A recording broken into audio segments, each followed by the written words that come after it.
So a lot of promises that Donald Trump made, he's going forward with. And one of them is deporting a lot of illegal immigrants, especially the violent ones.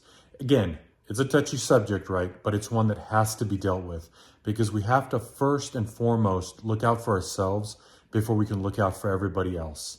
And that starts from the bottom up, and it's a complicated, touchy, moral, ethical issue, and I know that. But what is interesting today that came out is that two planes that were being flown into Colombia full of criminal illegal immigrants that were being flown back to Colombia were stopped by the Colombian president Petro. And immediately Trump put in sanctions and took action. These sanctions come in the form of a 25% tariff the very first week. After that first week, it's going to be 50% tariffs on all incoming goods from Colombia. There'll be a travel ban and immediate visa revocations on the Colombian government officials and all their allies and supporters. There'll be enhanced customs and border protection. And also, banking and financial sanctions will be fully imposed. What's interesting about this is that we're finally making other countries take accountability for the way they're dealing with immigration. It's finally starting to take a really hard toll on us financially in this country. It has been for some time now, but it is something we have to deal with.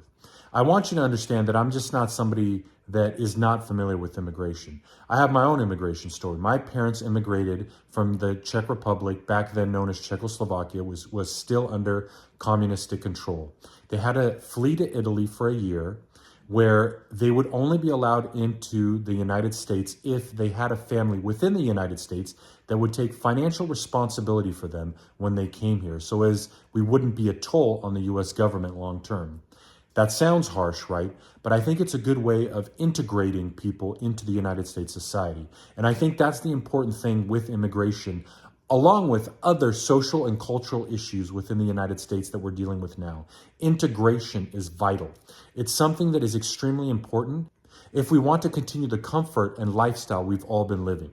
And again, I know people have their little arguments where they say, oh, who are you going to have cleaning your dishes and cleaning your homes for $5? Well, to that I say, so what? You're okay with indentured servitude? You're okay with people living under a means of a living wage? And basically, you're just putting them into modern day slavery. That's not okay. That's not an okay way to look at people. And obviously, if you're looking at it and have that perspective where it's okay for people to work for $5 an hour because they're illegal, then you're coming from a place of looking at those people as less than. Whether it's socially, financially, culturally, ethically, racially, whatever it is, you're looking at them less than. So that isn't an argument. The argument is, first and foremost, we make this country livable, viable for us.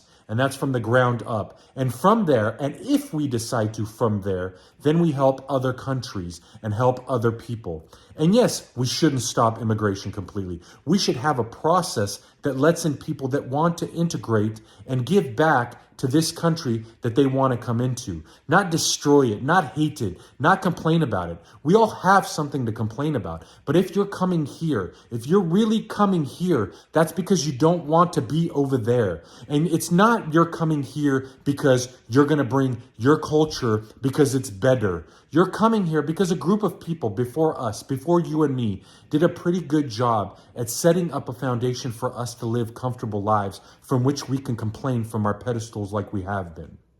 The only way we're going to move forward, first and foremost, is if you and I, as neighbors, get along and finally understand that if we want to help everybody else, we have to help ourselves first. We have to put ourselves first. And there is a lot that we have not been putting first. And the kids and the educational system is the first and foremost. We have been destroying them educationally and culturally, and that needs to change.